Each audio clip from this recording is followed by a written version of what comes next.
sangana zvekare kwatiri kuita paCulian TV muri yeZimbabwe. Kana uchangosvika pana pari first time yako ndakanikukumbirisa kuti utange nekusubscribe, ukomenda, like, ushare, ndoramba ndichidzoka nema-updates nezvimwe zvese zvinenge zvichiitika muri yeZimbabwe. Kuziva kwenyu kwese kwamuri kuita panapa nyaya ndanayo nhasi ndeyekuti President Emmerson Mnangagwa vakabuda vachitaura kuti ini zve-third term handinei nazvo, handisi kumbopusha zve-third term ende hapana evidence yakakwana yekuti ndiri kupusha for third term.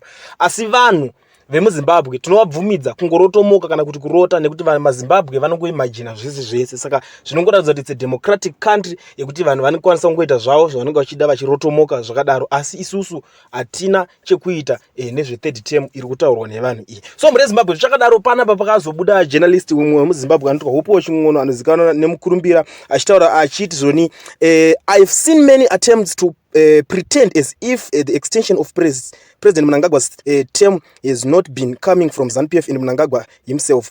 These futile attempts on various pro-ZANU-PF social media accounts are historic, meaning they are not related to not consider or not grounded in historical context or understanding. Vice President Kemba Mohad said that President Mnangagwa will still be in office in 2030, and he said death to those who are opposed to it. Pasi means kill them and bury them in ground. Pasi, the president himself has said on many occasions that 2030 meaning that he will still be in office in 2030. Now the president said he is law abiding, and on the other hand, the constitution of Zimbabwe provides for only 2 presidential terms, and even when changed, it will not allow him to benefit from the change. So how will he constitutionally remain president until 2030 when the law and our constitution forbid such a reality? Murikona nyaya iri panapa